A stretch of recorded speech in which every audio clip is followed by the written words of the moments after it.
Hi, this is Eric Humphrey, along with Dwight Zimmerman. We just completed this big book, just came out, and Growth, Modernity, and the Nations of Wealth. And it deals with the question of how the West became so wealthy and created the modern world.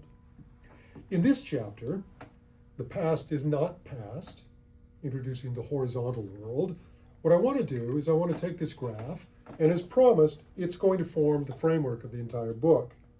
In this chapter, we're going to talk about this horizontal world, but we're going to talk about it in a way that you're not accustomed to talking about it.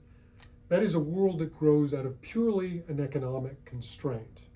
That constraint is this world is a no-growth world. It's a zero-sum world. So resource allocation is ultimately based on violence. So you have rulers and ruled, because there's no other way to solve problems in this world. You can't grow your way out of it. So this world is then going to exact a very high cost on what kinds of societies can develop in it. And that's what this chapter is about. It's about how the past isn't past, it's still alive, and it's inhibiting the development of modernity, and we have to figure out what it is, to figure out what we did to get out of that world. So this treatment of the past in this way solves three basic problems. It gives modernity theory a comparative reference or a concrete baseline so that we can figure out just what we did to become modern. And this in lieu of self-meditative theories that dwell upon human happiness or why do I not have this? So if you look at the history of Western contract theory, it's kind of used car salesman of modernity. What do I have to do to make you modern? Stuff like that. Where we're more interested in how these expectations arose rather than what they were. Now, the second thing this treatment of the past is it's an implicit theory of modernity failure. Enlightenment thinkers were dead wrong. Modernity did not run the tables, and it turns out it's a lot more difficult to expect or to export modernity than we ever imagined. So what's happening in works like Douglas North's work, where he talks about a natural predatory state that's illiberal, that seemed to rule most of history, or Thomas Piketty's work, where he talks about the tendency of capital to pool in monopolistic formations. What they're really doing is discovering normal history, the history of this world, which was typical of everything prior to about 300 or 400 years ago. So it's surprising to them because they've normalized abnormal modern history. So this is all the more reason to look at this world seriously as a contender that's still out there, and this will catch us when we fall as moderns. Finally, the third purpose of this treatment is to introduce a new kind of approach to culture. And that is, I'm going to talk about culture without being cultural. So what could that possibly mean? Well, consider this example. I'm going to give you a picture in this world of an ideal woman. And I want you to tell me which culture she belongs to. So our ideal woman has three owners, a father, a husband, and a son. She has two virtues, motherhood, or chastity followed by motherhood. And she has one minder for every time she goes out into the marketplace, and that's a male. When she goes out, she has to cover her hair and cover up her body so as not to tempt anyone. Now, where does this woman come from? Does she come from 2nd century Rome? Does she come from 8th century Baghdad? Does she come from 13th century China? The answer is she comes from all of them. And that is the deal she gets, the life vocation she gets, is the same deal, regardless of the nominal cultural rationalization that's attached to that ideal. So it doesn't really matter whether your gods run around naked in classical fashion, whether they dress up in respectable robes in Confucian fashion, or whether they only insinuate themselves in triangles and calligraphy, if you're an Arab, or floral design and calligraphy if you're a Persian. Doesn't matter. Similarly, consider this ideal man. An ideal man is brave, loyal, takes the pain, is a warrior. Now, this ideal in the ancient Greek world, as reported by the ghost of Achilles in the Odyssey, comes up and says to Achilles, I'd rather be the most miserable creature on earth than the ruler of all the dead. That is, there's no reward for Achilles' bravery. Arjuna on the other hand, in the Bhagavad Gita, is told by Vishnu to do his duty, not to question what he must do. And for that, he will be incarnated in another round. So he gets another chance at the wheel of life to work out his karma. The jihadi, for being a brave warrior, unafraid of death, gets 40 virgins, large-eyed maidens, of course, sweet water and dates. So, but the ideal is the same. What we're just talking about is the compensation package, okay? And what this merely proves is what Nietzsche argued all along about the ancient Greeks, that the ancient Greeks are being lighthearted, relatively cheap to run. Achilles doesn't ask for anything for his bravery, effectively. And Arabs are very costly to run. They're very expensive in the afterlife. They get a lot of compensation. So what this introduces then is that our view of culture is really superficial. It dwells in the exotic. So if we come back to this world, if we then take this very hard materialistic standard and say, what kinds of cultural definitions or constraints does this place upon this world? That's what this chapter does. So we can say a lot of things about the world before wealth, this horizontal world. One, that its form of economics, the big economic facts, is that it's a rent-seeking state. It's a monopolistic rent-seeking state. Now, what does that mean? It controls land, it doesn't transform it, but it controls it and extracts rents. So in this case, agricultural taxes.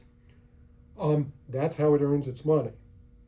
This world, number two, is typified by gradual economic derationalization. Monopolistic orders become spontaneously expensive over time, and then they degrade. Aristocrats need nicer palaces, and you figure in the price of a pyramid or a Taj Mahal, and that's a real GDP sucker. So this world is characterized with this derationalization as belonging to this hamster wheel of history that goes in circles. History doesn't go in a straight line, but rather there's a crisis and then regeneration over and over again. This is typical all across what we call this horizontal world.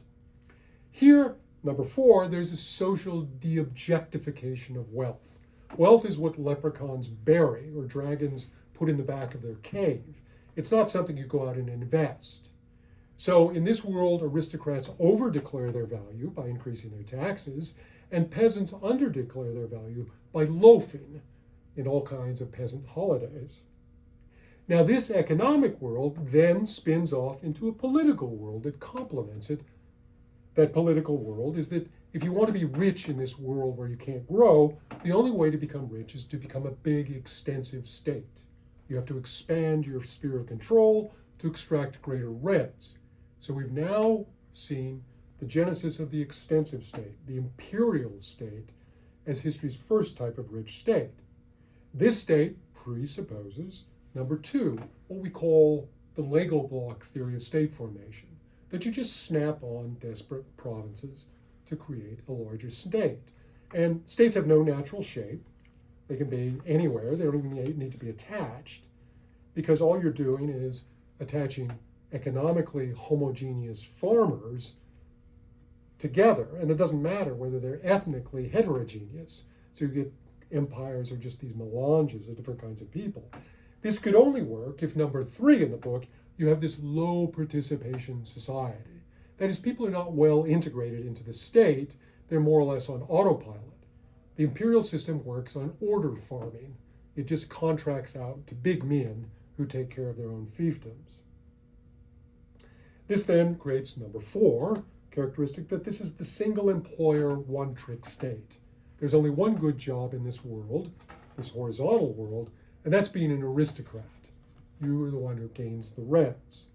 So now we discover big fact number five, the now infamous but once banal two-class society. This society is composed of 5% aristocratic rulers and minders and 95% farmers across the board in this whole world. Thus, number six, this makes this state politically synonymous with its ruling regime. So Dwight and I developed what we call the school bus rule. If you take the 100 most important people of your state and drive them off a cliff, will your state still exist? These states won't. They're too fragile. So now these political facts translate into an overall rationalizing cultural view of this hamster wheel of history, these cycles of birth and regeneration, and this very hierarchical notion. And that is, number one, culturally, this world is typified by what we call the organic analogy. Human society is composed of naturally unequal people who have their proper stations in life, and they have to stay in those stations. So this is a world that takes for granted human equality and works under those constraints. We call this the organic analogy because it draws on the model of the family, say in Confucian fashion, or the model of an organism, specialization of organs, like Aristotle. There are natural rulers, natural ruled. Men are above women. Civilized center, barbarian periphery.